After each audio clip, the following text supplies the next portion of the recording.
So in this video, I'm going to be showing you how to use the tool HueForge to create some really simple and easy tabletop terrain and things like dungeon tiles as well, and just have some other fun bits with it as well. So if you've not heard of HueForge, basically it allows you to take a 2D image or a picture or anything like that and convert it into a 3D printable file, giving it some depth and some ability to like change the colors and the tone and everything else like that. Now, if you've got something like the Bamboo Lab that's got the multi-filament changing bits on there, this becomes really easy to do and it wastes very little filament, so it's a really interesting process. It's great for taking things like pictures of tabletop terrain like dungeon tiles for example, or if you really want to go a little bit crazy, you can also do just like general pictures as well and then throw it into there, and it's very quick, efficient, doesn't waste too much filament. So let's get on with some of the things that I tried out, some of my experiences of it, and just a quick simple tutorial as well on how you could do something like this very easily. Now, full disclosure, this isn't a sponsored video, but the creator of the tool did send this over to me free of charge to try out. After watching my A1 video, I talked about how the AMS wastes a lot of filament,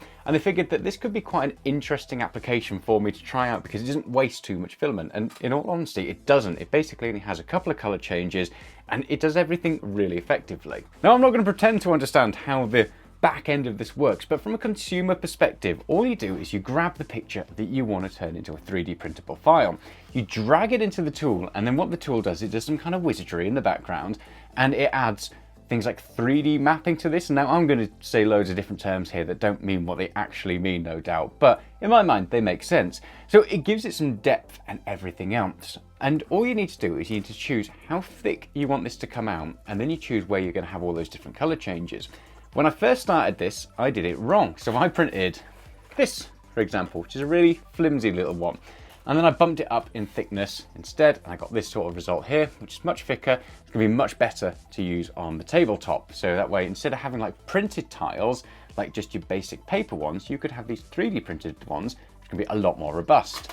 You can change the minimum depth, you can change the maximum depth as well. So on this one, the minimum depth is probably a little bit too slim. So in the middle where I've just got the black lines, just a little bit slim. Whereas on this one, it's a lot more robust and can take obviously a lot more of a pounding, which is always a benefit. If you don't have something like a multicolor changer, don't worry about that as well. It will tell you exactly where you need to change your color filaments over. So that way you can pause the printer when it gets to the stage it needs to, or do whatever you need to, and then change the colors over manually. We'll add a little bit more time onto that, and obviously it's a little bit more involved, but you can still get these sort of things even if you don't have something like the Bamboo Lab AMS. So how do you do something like this? So my process for doing this is I use Midjourney to come up with this first. And if you're not too sure what Midjourney is, basically it's a AI prompt tool where you type in what you want and it goes off and it does its AI madness and it comes back with an image.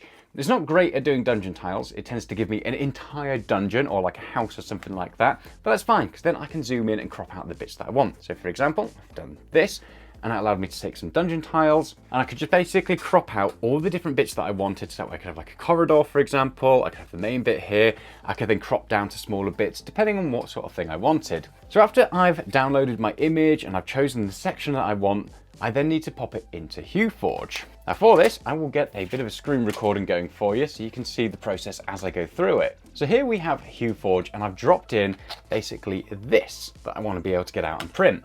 So I've dropped in my image, which is here on the right, and then it takes it and it does its thing. So it's gonna give me an option there to kind of swivel around it, preview that. And all you do is at this stage, you want to choose your depth. So you've got your minimum depth just down here. So that's how slim the smallest part of it's gonna be.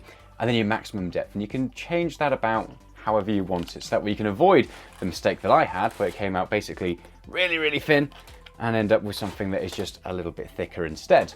When it comes to choosing the colors for your preview, and don't worry about the actual colors matching up with the filament that you're using, it's not going to make a difference here, but it just helps when you're previewing things. You take a color from the list here. So for example, I can drop this blue in and just drop it into these sections here. And this is how many filament changes you're going to have.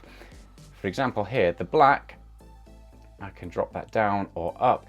And basically, this is my first filament. So this one in the list here is the first filament. So that's what it's going to start printing. Bear in mind, it only changes filament with each color change, which is really handy and helps to minimize waste. So for example, this one here, I can choose it to print black up until layer 1.8. And then I can choose for the gray to kick in, and I can choose how much or how little gray I want in there. And then if I had another color here, if I had blue, for example, I could drop some blue into it. So if I wanted maybe like an ocean tile or a river tile, I can change all the different colors. But then instead on my printer at the moment, I've got this cream. So you can alternate these, and you want to try to get a decent amount of contrast when you're dealing with this, because otherwise it won't show up too much, and you don't want to have too much light on top either, because otherwise it changes it. You might do. So for example, on this one here, I had a lot of white, and I really like it because it looks like snow. So that way you can have like a snowy landscape, or you can have like your dungeon tiles. If you had green at the end, for example, that'd be quite a nice touch, because then you can have all like this moss on there as well. So really, the world is your oyster, depending on what you want to do. So once you've done all your bits here, and you've got all of that set, you will then come up here to where it says describe, and it will tell you what to program into Bamboo Lab. So this is when it needs to change. So you can start off with black, obviously, and it will keep printing in black until it gets to layer 21 just here, at which stage you need to set it to swap to grey. And then it will print in grey up until layer 31, at which stage you need to tell it to swap to beige, and then it'll finish off in beige. Now to do that, come over to Bamboo Lab.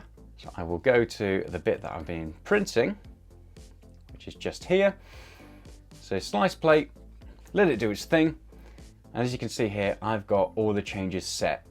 So if I remove those, just to give you a better example of that, all you would do to add the filament changes that correspond with what's in the instructions.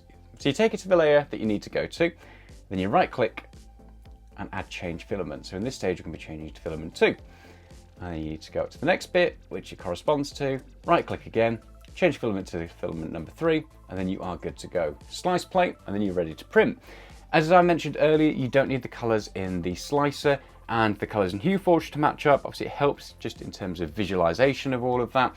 But as long as the colors that are actually on your AMS system make sense, that's the main thing. So I know that on my AMS, I'm starting with black, then it's going to go to gray, and then it's going to go to this beige color. So it is as simple as that. And the great thing is, like I mentioned, you can change these up really, really easy. And as you can see on my screen here, that's only going to use like 15 grams to get something like that on there.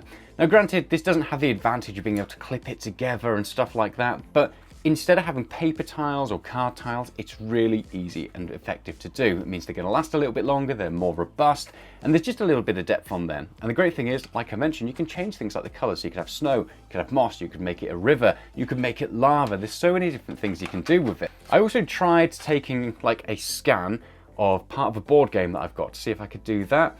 And I need to get better at scanning, but in the end, it came out pretty good. So if you wanted to take something like board game tiles and then turn them into plastic and give them some depth, you could also do that. So that's just another thing that you could play around with. I also had a go at doing things like these regiment trays as well, which is basically the same concept. I took that AI generated dungeon tile that I'd created, threw it into HueForge, then threw it into my slicer and cut out all these different holes for my units to go into. I quite like that idea of being able to have different armies, for example, that I'm going to play with, and creating different types of regiment trays. So I could have like a swamp one for my goblins and my orcs. I could have all these tile ones, for example, if I'm doing some stormcast. So the world's your oyster, and it gives you a little bit more flexibility to create something that's a bit more you. And it barely uses any filament, which is great because it helps to keep the cost down and also the print times down.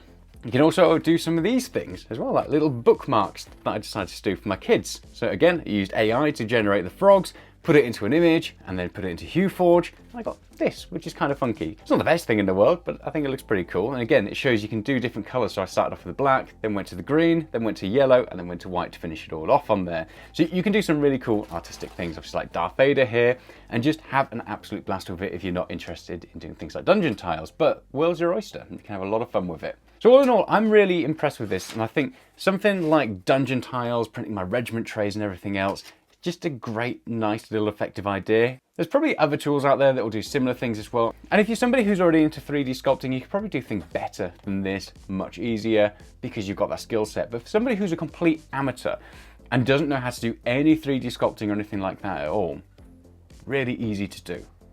And I'm a novice at this sort of thing. So thanks for watching the video. I hope you've enjoyed that. And if you've got any questions, throw them down in the comments below and I'll do my best to answer them. But it's a really fun tool. It's worthwhile checking out. It doesn't cost too much. I think it's like $19. And if you wanted to do something like sell these as well, there are commercial licenses as well available for that.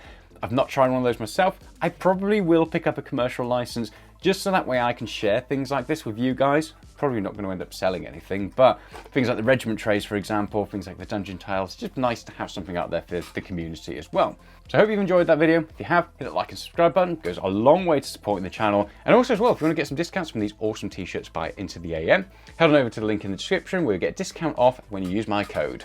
As always, stay safe and happy 3D printing. I'll see you soon. Bye!